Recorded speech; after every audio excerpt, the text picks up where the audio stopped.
ایک ایک ممبر کے خدمت بڑے ادب سے تڑپ سے جب اپنا قافلہ عزم و یقین سے نکلے گا، جہاں سے چاہیں گے رستہ وہیں سے نکلے گا، وطن کی مٹی مجھے ایڑیاں رگڑنے دے، مجھے یقین ہے چشمہ یہیں سے نکلے گا۔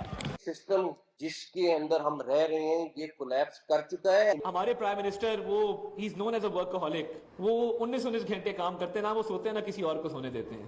آپ 14 16 گھنٹہ کام کرنے والا وزیر اعظم جو مرضی کر لیں، جب تک اس سسٹم کو ری سیٹ نہیں کریں گے آپ پڑھیں، آپ کو جس چیز کی ضرورت ہوگی، آپ کو آئی پیڈ چاہیے، آپ کو آئی پیڈ ملے گا، آپ کو لیپ ٹاپ چاہیے، آپ کو لیپ ٹاپ ملے گا، آپ کو اگر الیکٹرک بائک چاہیے تو آپ کو الیکٹرک بائک ملے گی انشاءاللہ تعالیٰ۔ اس سال ہم اسٹوڈنٹس کو 1,00,000 الیکٹرک بائکس دینے جا رہے ہیں فری۔ نوجوانوں کو ٹیبلٹس دے کے خوش کر لیں گے؟ نہیں، آپ ان سے پوچھیں تو صحیح ان کو چاہیے کیا۔ بسم اللہ الرحمن الرحیم، السلام علیکم ناظرین، میں ہوں قمر زیدی، پروگرام دیکھ رہے ہیں آپ ڈیبیٹ ایٹ 8۔ ناظرین، محسن نقوی کے بیان نے سب کو چونکا دیا تھا جب وہ یہ کہتے ہیں کہ سسٹم صحیح نہیں چل رہا، ہم 10 سال بعد بیٹھے یہی سوال وہ جواب کر رہے ہوں گے، ہم آگے نہیں بڑھیں گے۔ آگے بڑھنے کے لیے ضروری ہے تمام سیاسی جماعتیں ان مسائل کا حل نکالیں جو ملک کو درپیش ہیں، یہ تمام سیاسی جماعتیں ایک جگہ بیٹھ جائیں۔ آج DGISPR کی کانفرنس سے بہت ساری چیزیں واضح ہو گئیں، جس میں وہ کہتے ہیں کہ گڈ گورننس کی ضرورت ہے، حکومت کو چاہیے اپنی کارکردگی بہتر بنائے۔ اس کے ساتھ جب ان سے سوال ہوا کہ آپ کیا دیکھتے ہیں کہ حکومت کی کارکردگی کے حوالے سے اور محسن نقوی صاحب کے بیان کے حوالے سے کیا یہ بیان مایوسی نہیں پھیلائے گا، تو انہوں نے کہا کہ پاکستان کی یوتھ جو ہے وہ باشعور ہے، وہ دنیا کے حالات دیکھ رہے ہیں اور وہ یہ سمجھتے ہیں کہ تبدیلی آنی چاہیے، اور وہ یہ کہتے ہیں کہ دیر آئے درست آئے۔ DGISPR نے کہا کہ پاکستان کی آبادی بڑھ رہی ہے، فیڈریٹنگ یونٹس کی ضرورت ہے۔ کیا فیڈریٹنگ یونٹس نئے بنائے جائیں گے کیونکہ پاور کوریڈور سے یہ بات آ رہی ہے؟ کیا سیاسی جماعتیں اس بات پر رضامند ہوں گے؟ خصوصاً پیپلز پارٹی اس کی مخالفت کرتی نظر آتی ہے۔ مسلم لیگ نون کے کچھ لوگ تو کہتے ہیں کہ یہ ہونے چاہیے، لیکن مخالفت اپنی جگہ برقرار ہے۔ کیا پنجاب اور سندھ کو مختلف فیڈریٹنگ یونٹس میں تقسیم کیا جائے گا؟ آج اس بات پہ ڈیبیٹ کریں گے، اور پھر یہ پاسبل کس طرح ہے؟ اس کے لیے تو آئینی ترمیم کی ضرورت ہے، آئینی ترمیم کے لیے 3/4 میجورٹی کی ضرورت ہے۔ کیا یہ حاصل ہوگی اور کوئی آئینی ترمیم آئے گی، یا پھر یہ بھی بات کی جا رہی ہے کہ ریفرینڈم کرائے جائیں گے، عوامی رائے لی جائے گی، پاکستان کو مسائل سے نکالنے کے لیے آگے بڑھا جائے گا؟ اس تمام پر ڈیبیٹ کریں گے۔ ہمارے ساتھ فارمر لاء منسٹر اوان صاحب موجود ہیں، ان سے پوچھتے ہیں، ان سے جانتے ہیں کہ یہ کیسے پاسبل ہے کہ اگر فیڈریٹنگ یونٹس نئے بنائے جائیں، ان کی اس حوالے سے کیا رائے ہے۔ بہت شکریہ بابر صاحب ہمیں پروگرام میں جوائن کرنے کے لیے۔ بابر صاحب کیا سمجھتے ہیں، نئے فیڈریٹنگ یونٹس بننے چاہیے؟ دیکھیں، جو دو اس کے پہلو ہیں، ایک تو فیڈریٹنگ یونٹس ہیں۔ اس وقت پاکستان کے اندر 4 صوبے ہیں اور AJK ہے 5واں، 6واں GB ہے اور 7واں ICT ہے۔ اب ان کے اندر یہ جو پولیٹیکل پارٹیز یا یہ پولیٹیکل لوگ جو ڈسکورس یہ کر رہے ہیں، یہ کہاں سے الیکٹ ہوئے ہیں؟ ان کی کس جگہ میجورٹی ہے؟ ان کو کس جگہ پبلک نے مینڈیٹ دیا ہوا ہے؟ اس لیے جو بننے چاہیے نہیں بننے چاہیے یہ سیکنڈری کوشچن ہے، سبسیکوینٹ کوشچن ہے۔ یہ جو پرائمری کوشچن اور پہلا سوال ہے وہ یہ ہے کہ ایک ایسی تبدیلی جس کے ذریعے سے آپ کو کانسٹیٹیوشن تبدیل کرنا پڑے گا، اور کانسٹیٹیوشن کی ایک دفعہ میں نے دیکھا تھا اس کو اس نظر سے، مجھے کسی نے مانگا تھا مجھ سے ایڈوائس، میں نے دیکھا تھا یہ جو کانسٹیٹیوشن کے اندر آپ کو سٹرکچرل چینج کرنی پڑے گی، یہ ساری کی ساری، یہ صرف ڈیموگرافی چینج کرنے کے لیے بھی پروونس میں ایک نمائندہ حکومت اور پھر مرکز میں ایک نمائندہ حکومت ہونا بہت ضروری ہے۔ یہ دو چیزیں ہوگی۔ پھر اس نمائندہ حکومت کو پبلک مینڈیٹ کے ذریعے سے نیشنل اسمبلی میں اور سینٹ میں اس کی اکثریت ہونا وہ بہت ضروری ہے، اور وہ اکثریت توڑ پھوڑ کر کے والی، ادھر ادھر سے فارم 47 والی نہیں ہو سکتی، اس لیے کہ یہ ایک کانسٹیٹوئنٹ ایکسرسائز ہو جائے گی کہ کانسٹیٹیوشن کے سٹرکچر کو ہم اس کے اور ریاست کے سٹرکچر کو اور پاکستان میں جو پارلیمنٹری ڈیموکریسی ہے اس کے سٹرکچر کو ہمیں تبدیل کرنا پڑے گا۔ اگر یہ ریفرینڈم کی طرف جاتے ہیں تو آپ کی کیا رائے ہے؟ جیسے کہا جا رہا ہے کہ عوامی رائے لے لی جائے اس پر۔ میری رائے سننے سے پہلے آپ نے سنا ہوا ہے نا حبیب جالب کا کہ کچھ مایوس سے چہرے تھے اور شہر میں شور بہت کم تھا اور سچائی کا ماتم تھا، جن تھا یا ریفرینڈم تھا. یہ جو ریفرینڈم ہوتے ہیں آپ کو پتہ ہی ہے کیسے ریفرینڈم ہوتے ہیں. دوسرا یہ ہے کہ کانسٹیٹیوشن کو امینڈ کرنے کے لیے ریفرینڈم نہیں کام آ سکتا، اس لیے کہ constitution is not held in abeyance. آخری دفعہ جب ضیاء دور میں constitution was held in abeyance تو اس دور میں ایک جو ہوا تھا ایک واقعہ وہ یہ تھا کہ انہوں نے اپنا نام کانسٹیٹیوشن میں لکھوا لیا تھا. اب کانسٹیٹیوشن موجود ہے جیسا بھی ہے، دستور جو سرزمین ہے وہ بے دستور ہے اور وہ بے آئین ہے، اس کے باوجود جیسا بھی ہے constitution is officially not held in ابینس.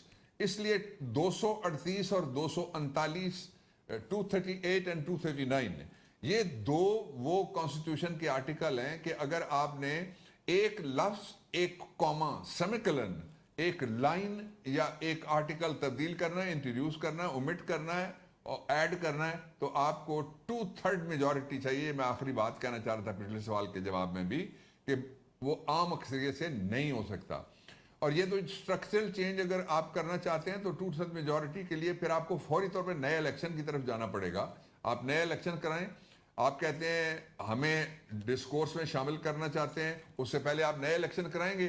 Election میں آپ ہمیں سب کو اجازت دیں، جو لوگ جیلوں میں رہ کے لوگوں نے پہلے بھی قید خانوں سے لوگوں نے یعنی مرڈر کے کیسز والے لوگوں نے بھی الیکشن لڑے ہوئے ہیں، تو یہاں تو آپ کی ایما پہ جلسہ ہوا اور جلسہ دہشت گردی ہو گیا. اس طرح کے مقدمات ہیں تو ذرا دل بڑا کریں اور کسی اس میں علی محمد خان صاحب الیکشن کی ضرورت ہے. علی محمد خان صاحب کہہ رہے تھے کہ عمران خان صاحب کی اس پہ تقریر موجود ہے. عمران خان صاحب کہتے ہیں کہ فیڈریٹنگ یونٹس ہونے چاہیے اور یہ بڑے بڑے صوبوں کو ہمیں ڈیوائیڈ کر کے گورننس کو بہتر کرنے کے لیے انتظامی ڈھانچے کو تبدیل کرنا چاہیے. اور علی محمد خان صاحب کہہ رہے تھے میں خود اس بات کا حامی ہوں کہ یہ ہونا چاہیے اور عمران خان صاحب سے مل کے میں ان کو کنونس کرنے کی کوشش کروں گا. واٹ آر یور ویوز سر؟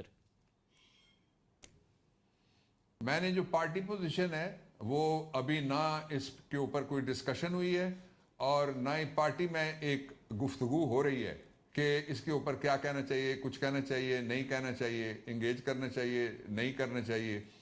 جو اصل ایشو ہمارے لیے اس وقت یہ نہیں ہے، اس لیے کہ جس طرح سے آپ کو پتہ ہے کہ کنواں صاف ڈول نکالنے سے نہیں ہوتا. جو خرابی جس کو کہا گیا ہے کہ یہ ایک بربادی نکل گئی ہے، اس کے لیے لفظ اگر آپ انگریزی کا ترجمہ کریں کہ یہ سارا سسٹم جو ہے وہ برباد ہو گیا. برباد سسٹم کے ذریعے سے آپ کوئی تعمیری کام کس طرح سے کر سکتے ہیں؟ اس لیے یہ بہت لمبی ڈیبیٹ ہے. اس کے اوپر کوئی اگر کامنٹ اپنا دینا چاہے تو کسی پہ کوئی پابندی نہیں ہے، لیکن پارٹی کا کوئی ایسا فیصلہ موجود نہیں ہے. لیکن ایک چیز جو میں کہنا چاہتا ہوں وہ یہ ہے کہ تواتر کے ساتھ عمران خان یہ کہتے رہے ہیں کہ نئے انتخابات کے ذریعے سے کوئی بھی پاکستان کے اندر کوئی تبدیلی آتی ہے. نئے انتخابات اگر ہوں گے، ہمارے پاس اگر 2/3 میجورٹی ہو اور میں اس وقت اگر موجود ہوں تو میں تو یہ کہوں گا کہ سب سے پہلے 26ویں آئینی ترمیم اور 27ویں آئینی ترمیم کو ریشنلائز کیا جائے in consonance with the basic structure of the constitution, یعنی جو دستور کی اساس ہے اس کے مطابق ان کو لانا پڑے گا. تو اس وقت تو وہ سارا ہی امبیلنس ایک کریٹ ہوا. سیولین سپرمیسی کسی جگہ نظر نہیں آتی. آپ اندازہ لگا لیں کل ایک تقریر ہوئی جس میں کہا گیا کہ سارا سسٹم بیٹھ گیا ہے. اتنی ہمت نہیں ہے شہباز شریف میں، اتنی ہمت نہیں ہے ڈھول بجانے والے وزیروں میں، اتنی ہمت نہیں ہے فرضی کابینہ میں کہ کوئی ایک آدمی اٹھ کے بول سکے. اپنا دفاع جو نہیں کر سکتے وہ کانسٹیٹیوشن کا کیا دفاع کریں گے؟ تو اسی کی وجہ سے پھر اب یہ زیادہ ضروری نہیں ہے کہ اگر آپ کو یہ لگتا ہے کہ فیڈریٹنگ یونٹس کی بات ہو رہی ہے اور وہ بات بھی پاور کوریڈور سے آ رہی ہے، بے شک اس کے لیے 2/3 میجورٹی ہو. 26ویں آئینی ترمیم کے چاہے جتنے بھی مخالف تھے ہو گئی، 27ویں آئینی ترمیم کے مخالفت تھی لیکن 27ویں آئینی ترمیم بھی ہو گئی، پھر یہ آئینی ترمیم بھی ہو جائے گی. ظاہری بات ہے ان کے پاس میجورٹی نہیں ہے، اگر انہوں نے رول کرنا ہے تو بات تو ماننی ہوگی. کیوں بات ماننی ہوگی؟ آپ سید ہیں، ناجائز حکمران کی بات مانی تھی آپ نے، آپ کے بزرگوں نے. ہم مانیں گے کہ چونکہ کسی کا قبضہ ہو گیا ہے اور وہ قبضے والے بیٹھے ہوئے ہیں اور وہ قبضے والے جو ہیں وہ ووٹ دے دیں گے، تو بابر اس صاحب لیے آپ نے میرا کوشچن جن انڈرسٹینڈ کے نہیں کیا. حقوق کے اوپر ڈاکہ پڑا ہے وہ مان وائی جی وائی آن دی ارتھ، نہیں بابر صاحب میں یہ اگر ایسی انلیجیٹمیٹ گورنمنٹ ہے جس کو ہم لیجیٹیمیسی نہیں دیتے، وہ پاکستان کی دستوری اساس یا جغرافی کو بدلنے کے لیے وہ کہتی ہے ہم کر گزریں گے، تو پھر کر گزریے، نتائج پھر آپ دیکھ لیں گے. نہیں بابر صاحب میں یہ آپ کو انڈرسٹینڈ کرانا چاہ رہا ہوں کہ اگر اسٹیبلشمنٹ کہتی ہے کہ آپ گڈ گورننس نہیں ہو رہی، اور مسلم لیگ نون اور پیپلز پارٹی کو کہتی ہے اور ہمیں فیڈریٹنگ یونٹس کی طرف جانا چاہیے، آپ یہ ترمیم کریں یا پھر فیڈریٹنگ یونٹس بنائیں، اور پیپلز پارٹی اور مسلم لیگ نون کو مجبوراً یہ بات ماننا پڑے گی یا نہیں، میں آپ سے یہ جاننا چاہ رہا ہوں. دیکھیے ان کمیونیکیڈو میں عمران صاحب کو پریکٹیکلی کتنے سال ہو چکے ہیں، اس لیے ان کا آپ دروازہ کھولیں اور عمران خان ہی فیصلہ کر سکتے ہیں. باقی جو ہے نا میں یہ کروں گا میں وہ کروں گا، کسی کے پاس کوئی اختیار نہیں ہے، نہ ہی پارٹی کے اندر کسی کے پاس کوئی اختیار ہے کہ وہ چیئرمین کے بغیر ان کو ایک کال کوٹھڑی میں بند کر کے آئسولیشن میں رکھا ہوا ہو اور آپ ہم سے کہیں کہ ہم آپ سے گفتگو کرنا چاہتے ہیں. At the cost of repetition میں نے پہلے کمر آپ کے شو میں کہا ہوا ہے، کوئی گفتگو عمران کے بغیر نہیں ہوگی، کوئی فیصلہ عمران کے بغیر نہیں ہوگا، اور کوئی فیصلہ ان سے ملے بغیر بھی نہیں کیا جا سکتا. یہ پوری قوم کی تقدیر کی جہاں بات آئے گی، ہمیں کوئی یہ بتائے کہ آپ بھی اس کا مخاطب ہیں جنہوں نے یہ کہا ہوا ہے کہ جی یہ ہمیں یہ چاہیے اور ہمیں وہ چاہیے، وہ یہ چاہیے اور وہ چاہیے والوں کو تو سب سے پہلے چاہیے تھا کرپشن کے مقدمات ختم کروانا، وہ انہوں نے اربوں کے روپے کے ختم کروا لیے. اب کسی کا کوئی انٹرسٹ ریاست کے اندر نہیں ہے. جن کی پراپرٹیز، جن کے بچے پاکستان کو تسلیم نہیں کرتے، وہ کہتے ہیں میں تو گورا ہوں، صحیح، ان کا پاکستان میں کیا انٹرسٹ ہے جی کہ وہ کوئی پبلک ویلفیئر. مجھے دوسری بات آپ یہ بتائیے، آپ ساری دنیا میں سارے کام کرتے رہے، آپ نے پیٹرول کی قیمت بڑھائی ہے. سوزوکی والا جب چلتا ہے رات کو 11 بجے گجر خان سے ایک کسی بیمار کو لے کے راولپنڈی کے اسپتال میں لانے کے لیے، تو رستے میں پیٹرول کا ریٹ بدل جاتا ہے، رستے میں کرایہ بھی بدل جاتا ہے. کیا آپ کے پاس کوئی میکنزم ہے یا کوئی ڈیٹا بیس ہے یا کوئی ادارہ ایسا ہے جو اس سارے کو آپس میں یہ ثابت کرے کہ آپ کو پبلک سے کوئی انٹرسٹ ہے؟ یہ جو انہوں نے رات کے رائی ہیں اور یہ جو سیاسی گد ہیں، انہوں نے نوچ کے رکھ دیا ہے پبلک کو، اور ہر رات کو ایک نیا اضافہ ہوتا ہے، یا پیٹرول کی قیمت میں اضافہ ہوتا ہے یا ڈیزل کی قیمت میں. یہ اصل ایشو ہیں. ان ایشو سے توجہ ہٹانے کے لیے جو مقبوضہ ادارے ہیں ان کے ذریعے سے اگر یہ کوشش کرے کوئی کہ آئینی ترمیم کوئی کر لے گا تو کر لے، یک طرفہ ترمیم کو مسترد کریں گے ہم. کیا آپ ایکسپیکٹ کرتے ہیں؟ پی ٹی آئی نے تو ظاہری بات ہے وہ کیا ہوا ہے، بائیکاٹ کیا ہوا ہے، لیکن اوور آل جو لگ رہا ہے مسلم لیگ نون اور پیپلز پارٹی جیسے دست و گریباں ہیں، اس سے قبل جو پہلے مرحلے میں ہوئے تھے اس میں بھی سیٹوں پر لڑائی ہوتی رہی. آپ کیا سمجھتے ہیں کہ یہ کشمیر کے اوور آل جو الیکشنز ہیں یہ دونوں کے درمیان کوئی فرق ڈال سکیں گے، کوئی ڈیفرنس کریٹ کر سکیں گے، یا صرف یہ محض بیانات تک رہے گا؟ پہلی بات یہ ہے کہ کشمیر میں کیا الیکشن ہو رہے ہیں؟ جو سب سے بڑی پارٹی تھی جو پچھلی دفعہ جس کو سب سے زیادہ ووٹ ملے تھے، پاکستان تحریک انصاف، اس کو ٹیکنیکل ناک آؤٹ دے کے ایک کورٹ نے آرڈر کیا، دوسری نے اس آرڈر کو سیٹ اسائڈ کیا، اور پھر پی ٹی آئی کو وہاں پہنچایا گیا جہاں پہ الیکشن کا بائیک آؤٹ کرنا پڑا، اس لیے کہ وہاں کی جو اکثریت ہے وہ بائیک آؤٹ کے اوپر ہے. جو صحیح پولنگ سامنے آئی ہے وہ تقریباً 18-19% کے قریب ووٹنگ وہاں پہ ہوئی ہے. باقی تو آپ کو پتا ہے کہ جن کے پاس 17 سیٹیں تھیں وہ پچھلے 4 سال سے اقتدار میں بیٹھے ہوئے ہیں. تو جس طرح کے نتائج ہیں ان کے اوپر کون یقین کرے گا؟ جس طرح کا انتخاب ہے اس کے اوپر بھی کون یقین کرے گا؟ اور 78 سال میں پہلی دفعہ یہ 30 میل میں ہو رہا ہے کہ ایک دن انتخابات جو ہیں وہ نہیں ہو رہے. انتخابات کا مطلب کیا ہے یہ سمجھنے کی ضرورت ہے. کیا انتخابات کا مطلب یہ ہے کہ دو جو پاکستان میں ناکام، ڈیفیٹڈ، پٹی ہوئی پولیٹیکل ڈائنیسٹی ہیں اور ان کے درمیان کوئی مقابلہ ہو رہا ہے جس کے اوپر میں تبصرہ کروں؟ وہ تو ریلیونٹ ہی نہیں ہے. الیکشن آ رہے ہوئے ہیں، وہ تو ریلیونٹ ہی نہیں ہے. ان کو لوگ ووٹ نہیں دیتے، وہ گھر سے باہر ہی نہیں نکل سکتے، نہ ہی وہاں وہ پبلک میں اس طرح سے جا سکیں جس طرح الیکشن کے دوران جانا چاہیے. تو جو اصل ایشو ہے وہ یہ ہے کہ جو ول آف دی پیپل ہے وہ جاننا ہوتا ہے. 5 سال بعد لوگوں کو موقع صرف ایک دفعہ ملتا ہے کانسٹیٹیوشنل اپنے رائٹ کے ذریعے کہ وہ الیکشن میں اپنی مرضی سے آزاد ووٹ ڈالیں. کیا یہ سارا ماحول تھا؟ آنسر از نو. جس اندھے کو بھی نظر آ رہا ہے. دوسرا یہ ہے کہ جو وہاں کی انڈیجنس پولیٹیکل پارٹیز ہیں وہ تو ساری ایلیمنیٹ ہو گئی ہیں. جس طرح میں نے پہلے پاکستان تحریک انصاف کا نام لیا, باقی بھی یہ جو ڈرامہ کیا گیا ہے جس میں جو لوگ پنجاب میں ہوتے ہیں تو وہ پنجابی ہوتے ہیں, مظفر آباد میں ہوتے ہیں تو وہ کشمیری ہوتے ہیں, وہ جب لندن چلے جائیں اور ان کے اوپر مقدمہ بن جائے وہ کہتے ہیں ہم تو گورے ہیں, ہم پاکستانی جورسڈکشن ہم پہ لیگل جو ہے وہ لاگو ہی نہیں ہوتی. تو ان لوگوں کے اوپر میں کیا تبصرہ کروں گا. ایک اور چیز یہ ہے کہ ہم نے انتخابات میں ہمیشہ جو بارڈر کے دوسری طرف LOC کے بلکہ دوسری طرف ہوتے ہیں انڈین سائٹ کے اوپر جو انتخابات ہوتے ہیں ہم ان کے بارے میں سوالات اٹھاتے ہیں. یہ انتخابات ایسے ہیں جن کے اوپر ہمارے یہاں خود میجورٹی کے لوگ جو بولنے والے ہیں وہ سارے کے سارے اس کے اوپر سوالات اٹھا رہے ہیں. اور ایک وہاں پہ آبادی جو ہے وہ تقریباً 2 ملین کے قریب آبادی ہے. اسلام آباد بھی 2 ملین ہے. جو ووٹرز ہیں رجسٹرڈ مجھے ایگزیکٹلی پتہ نہیں ہے, میرا گیس ورک ہے. اور اس کے لیے بھی اگر ایک دن میں انتخابات نہیں ہو سکتے تو پھر تو ظاہر ہے یہ RTS ہے یا یہ RO ہے یا یہ مینجمنٹ ہے اور یا فارم 47 ہے. اس کو الیکشن میں کسی طریقے سے بھی نہیں کر سکتا. بابر صاحب آپ نے سنی ہوگی DGISPR کی پریس کانفرنس بھی جس میں وہ گڈ گورننس کی بات کرتے ہیں اور کہتے ہیں there is room for the good governance. آپ کیا سمجھتے ہیں there is an opportunity for PTI؟ آپ سمجھتے ہیں PTI اس کو ٹیپ کر پائے گی؟ بیکاز جو گریوینس ہے حکومت سے وہ بڑھتا جا رہا ہے. میں نے تو نہیں سنی پریس کانفرنس جس کا آپ ذکر کر رہے ہیں, لیکن یہ ہے کہ میں آپ کو یہ بتا سکتا ہوں کہ ایک کیبنٹ ڈویژن میں ایک کمرہ کسی زمانے میں ہوا کرتا تھا, میں اس کا ایک سے زیادہ مرتبہ انچارج رہا ہوں. تو اس کو کہتے تھے DSR.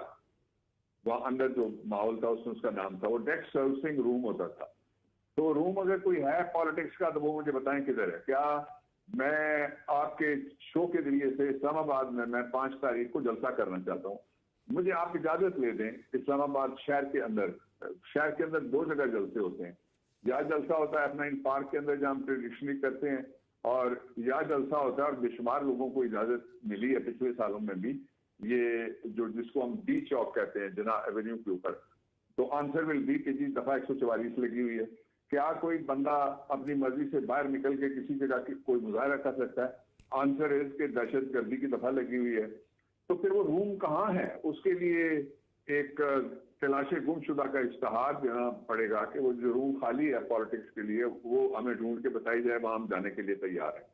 ایک دوسرا ہم پہ کوئی مہربانی نہ کرے, اس لیے کہ ذوالفقار علی بھٹو نے جو کانسٹیٹیوشن بنا تھا اس کے بعد جو 1973 کا 12 اپریل کا, اس میں لکھا ہوا ہے کہ جو پاکستان کے اندر اقتدار ہے وہ عوام کے قدموں میں ہے, وہ کسی دربار کے قدموں میں کسی ایوان کے قدموں میں یا کسی شخص کے قدموں میں تلاش کرنے والے نہ وہ جمہوری ہیں, نہ وہ آئینی ہیں, نہ وہ دستوری ہیں. دوسرا اس کا جو پہلو ہے وہ یہ ہے کہ یہ ہمیں خوشخبری سنائی جا رہی ہے کہ ہم باہر نکل سکتے ہیں.